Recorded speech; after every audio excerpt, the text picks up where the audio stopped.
apples, let's put a rotten one. And I know what will happen. The good apples will heal the rotten apple, won't they? Oh, no, they won't. Not at all. No. Now, where did this happen? Where this idea came, let's put Greek thought and Jewish thought together. It started in Alexandria, Egypt. Now, Alexandria was named after, and he named 17 cities after himself. Modest fellow. Let's call it, I don't know, Alexandria.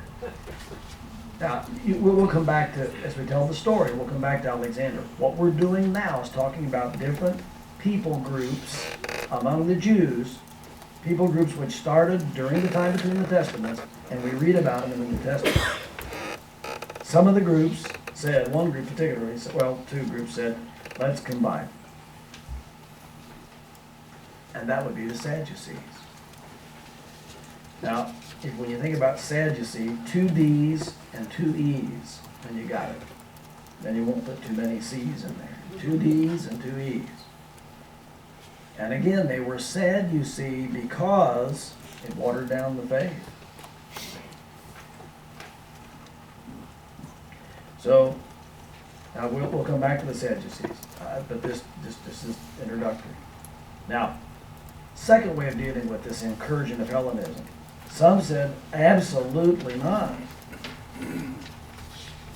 We can't have this. This will be dangerous to the purity of the Jewish faith. And just as idolatry ruined Israel and then Judah, these Jews said, between the Testaments, if we let this Greek thought into our religion, it's going to ruin us.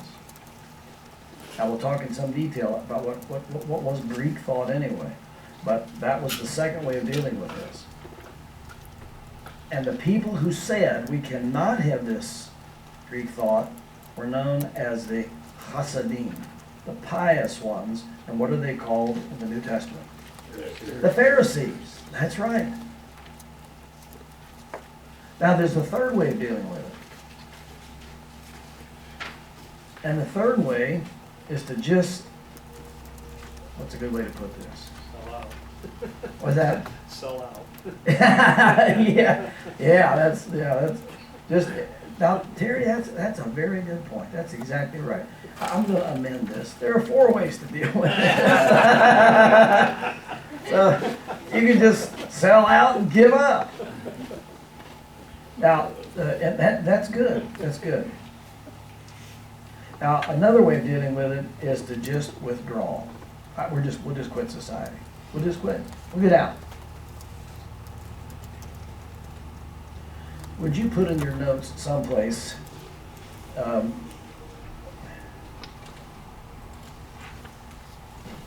Simon Stylites, Stylites.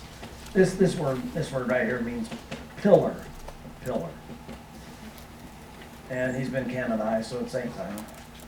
And if you'll look up Aleppo, Syria, that's a town in Syria.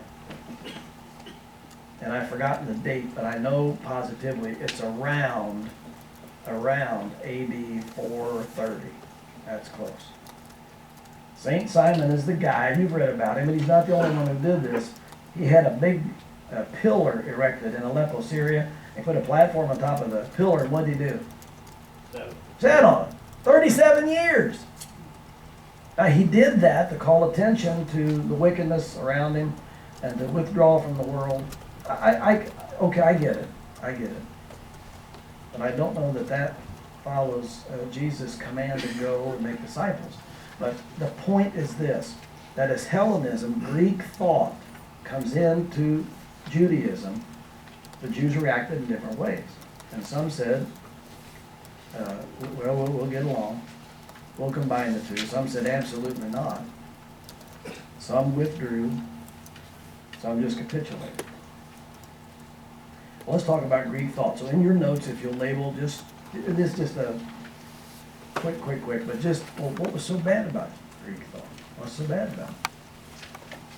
Well, let me mention 4 or 5 things, and this is just kind of stream of consciousness as it occurs to me, and help me out here. If you've got something to add, this is the time to do it. But the Greeks were idolaters. Now, in Jesus' day, a lot of the Greeks had forsaken the old gods and goddesses that they thought lived on Mount Olympus. They just kind of laughed about that stuff. It was a postmodern society that Paul preached to in Acts 17 when he was in Athens. So they were. Now, how about homosexuality? Oh my! The whole culture of the gymnasium, terrible. And you look up the lives of some of these early philosophers, and so many of them had their boyfriends, and then they devolved from that even and had little boys that they consorted with. So Greek culture had some good things going for it, and we'll come back to this, but it had a lot of terrible things. How about the emphasis on worldly wisdom? Well, sure. And we start with their philosophers. And by the way, one summer I had nothing to do academically, so I got a hold of a book called The History of Western Philosophy. It was about that thick, and I used it to press my pants. It was wonderful. I actually read that thing. It was terrible. But beginning with Anaximander and Anaximenes, these guys came up with some interesting ideas. Thales, for instance, said that he figured that all life came from the sea and evolved. Oh, you think Charles Darwin came up? No, Darwin didn't come up with that. So now they had some good ideas too regarding democracy and freedom. There's some good things in Greek philosophy, some good things. But my, when that comes in to Judaism, we're going to have problems, and they did have problems. So those are the four ways of reacting to that. Now, if in your notes you'll put this in. By the time of the Maccabean revolt, now that's a big word, Maccabee, put 2 C's and 3 A's, but the 3 A's are separated. Don't put any double A's, you don't have it. Now that may be a new word for some, and it's an interesting word. It really is a word for hammer. We're going to talk about the hammer in our course. Did I say 2 B's? I did, didn't I? 3 A's. Don't confuse me, brother. Just 1 B. Is there 1 B? You may be right. I've seen this thing spelled about 50. You're absolutely right. Thank you. Thank you. Yep, there we go. Microsoft Word. Thank God for the internet. I'm telling you, it's wonderful. All right, now during the time of the Maccabean revolt, so if you'll just put this just roughly 163. And of course that's BC. The lines had hardened between these 2 groups, Pharisees and Sadducees. So the theory here is, we're going to talk about the Pharisees in just a minute and the Sadducees. The theory here is that in between the testaments, those 2 groups started. And they started as they struggled over Hellenism, Greek thought, coming in and infiltrating and corrupting Judaism. Now, put this in your notes. Here's the second theory. The second theory, and I told you that some of these things are... The second theory is that the Pharisees had their genesis during or soon after the Babylonian captivity. But for the same reason. So here's Nebuchadnezzar II. And he comes against the Jews in 606 BC when he snatches up some captives and wreaks havoc. And then he finds out that his father is dying, so he goes back and he tells the Jews, behave yourself or I'll be back. Well, in 597, he did come back, BC. This is when he snatched up Ezekiel. And he told the Jews, yeah, I'll be back unless... Well, then he comes back in 587. Some scholars say 586. And what did he do here? Well, he destroyed Jerusalem. And he destroyed the temple. And by the way, when he came into the temple, now get this, when the Babylonian soldiers came into the temple that Solomon had built, one historian says they went into the Holy of Holies back to back.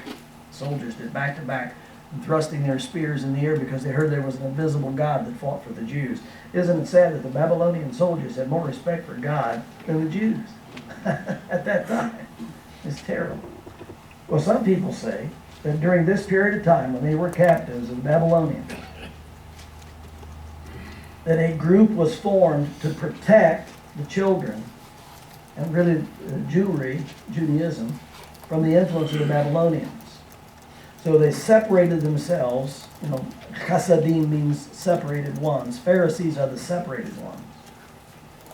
And the word Sadducee either comes from Zadok, Z-A-D-O-K, or Tzaddik, which means righteous. Well, they said, we've got to protect our kids, and they got ultra strict about the law. So that's one theory. Has anybody in the room done some study on that to where you